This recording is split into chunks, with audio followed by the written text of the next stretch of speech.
Welcome to Moab. Well, I'm actually just outside of Moab in the Sal Mountains, camping for the night. I got into Moab yesterday evening.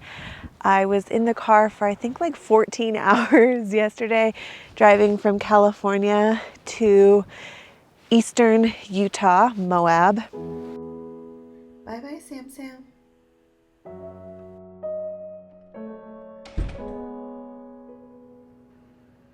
Oh, wow.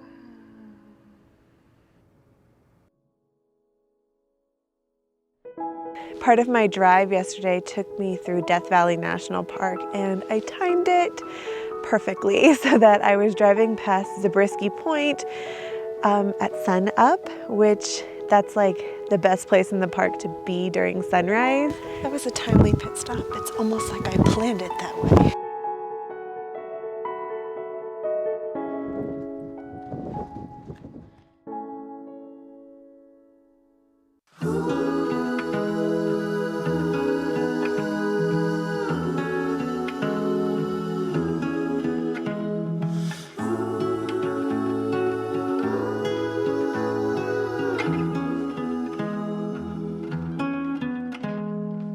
Stones we carry, clothes we lived in, all the tales we will tell our children. No, we're taking the high road.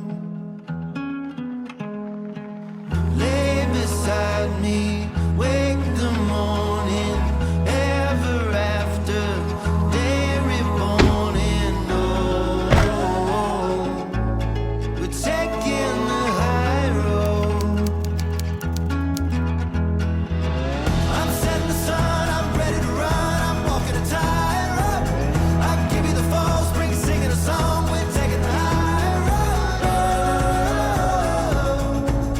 We're taking. I camped last night on the I-70 side of Moab on some BLM land, and it was less than ideal just because it was super crowded and loud with ATVers and UTVers, and yeah, it was just sort of like out of desperation because I have a wilderness first aid course that I'm taking this weekend.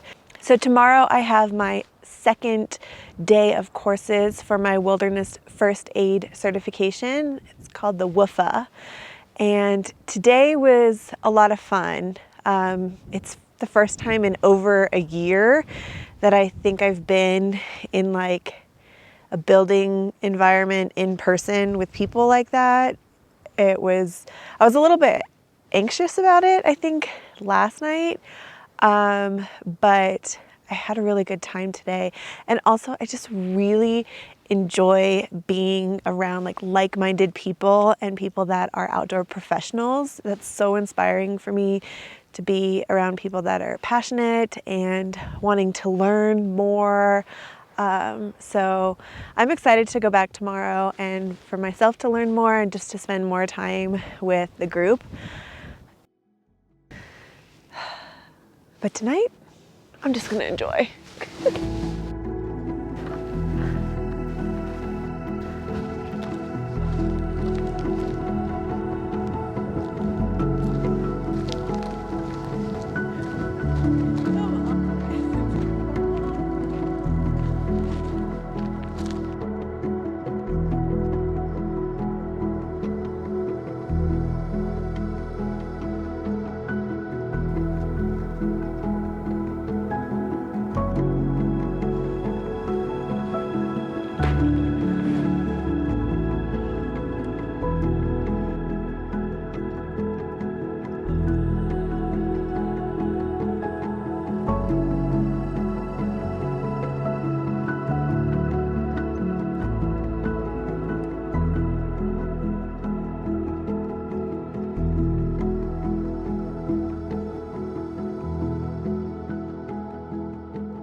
So I finished up my wilderness first aid course. It was the 2-day course over the weekend, and I'm happy to announce that I passed my exam. We do have like a practical portion with scenarios, and then there is a multiple choice written exam. with I think about 30 questions. But they make sure that you're really well prepared for it. Obviously, they want you to succeed. I took the course through Wilderness Medicine of Utah. I will link them below. I'm not affiliated with them in any way, but I did have a positive experience. My instructors were Tori and Kirk, and they were both super, super knowledgeable, really good teachers, very engaging. Spending many, many hours sitting in a classroom when it is a group of people that like to spend time outdoors, it's probably a little bit challenging to keep everyone interested and engaged, but they did a very good job of that. So I kind of just wanted to discuss some of the things I learned, just a little bit of like a down and dirty. I'm not qualified to teach this by any means, but I just kind of want to give you a little recap of what I learned, because I actually think it's really, really useful information for anyone that spends time in the outdoors to know. I personally took this course as a prerequisite for guide school that I'll be attending over the summer. But I also kind of wondering why I didn't take it sooner. It's funny because here we are, we invest all this money in gear, in things to take outside with us to make our experience better, safer, and really there's also a really important piece of gear right here in your head. It's your brain. It's knowing how to use tools, how to make good decisions. And this is pretty important because it's something that you don't need all the time, but when you do need it, you really are going to want to know what to do. And I think the biggest takeaway that I got from this course was that there is a specific protocol that one should follow in order to make an assessment and a plan when things go sideways. Also, I want to mention that a lot of people that have the Wilderness First Aid or Wilderness First Responders certification will say that they most frequently use their knowledge from this in not wilderness scenarios, in day-to-day life, car accidents, things like that happen all the time that we may encounter. So just a heads up on that as well. So I did just mention two different certifications, the Wilderness First Aid and the Wilderness First Responder. They're also referred to as the WFA and the WFR.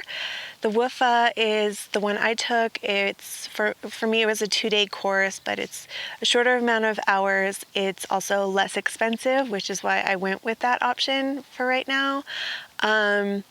And it has like an amended, like an abridged amount of information, whereas the woofer is like the whole enchilada, and it's gonna, I think it takes like 7 to 10 days depending on the structure of your course, but it covers a wider berth of information, and that would be a really good one to have if you can afford the time and the money that that one takes. But I just kind of wanted to go over quickly the protocol that I learned, because I think it could be really helpful just to even hear one time, or kind of getting an idea of the scope of what I learned could help you decide whether or not it's something that you would want to invest in. First thing you want to do is a scene survey. So you want to make sure that it's safe for you to help or intervene in any way, because you don't want to end up with 2 patients, yourself and whoever may be needing assistance. You want to figure out what happened and take precautions to protect yourself, and then also figure out how many people are in need of help. The next thing is called the primary survey, and these are items that are major and that you would want to stop and fix. This is memorized by the acronym MARCH. It's major hemorrhage, airway and C-spine stabilization, respiratory, circulation, and the H is kind of weird. It's like hypothermic, hyperthermic, heli, or hike. So if there's an issue with any of those, because those are such dramatic issues, you would immediately stop and fix any of those. So say somebody had like a major hemorrhage, like one of the things we learned is how to apply a tourniquet. Yeah, that was kind of scary. But after you assess if any of those need to be fixed, or after you've like stabilized any of those situations, then you'll start on your secondary survey, and there's three different components of this. There's the head to toe, where you're basically going to put hands and eyes on your patient from head to toe, that kind of thing. Then you're going to want to check vitals. So you'll want heart rate, respiratory rate, check for any loss of responsiveness. So do they know where they are? What's your name? Where are you? What happened? That kind of thing.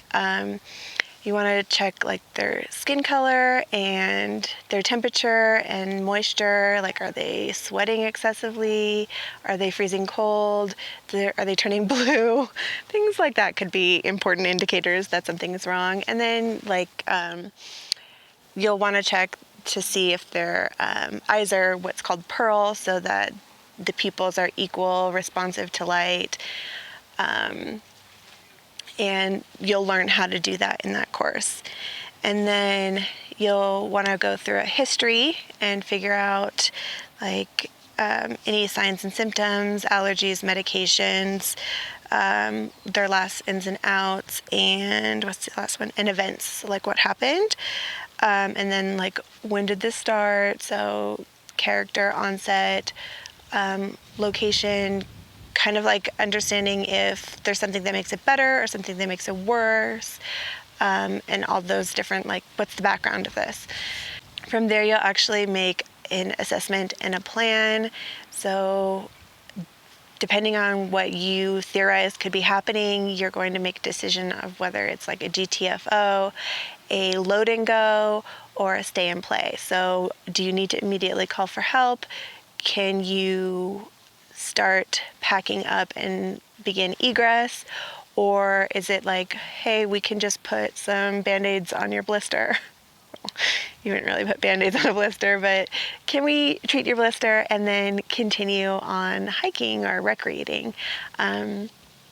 So yeah, it's kind of it's a lot of information in a pretty short period of time, but I found it to be really, really practical and a really awesome way to think of things, because from my experience in the past, when I've had to deal with emergency situations, they more specifically happened as a flight attendant.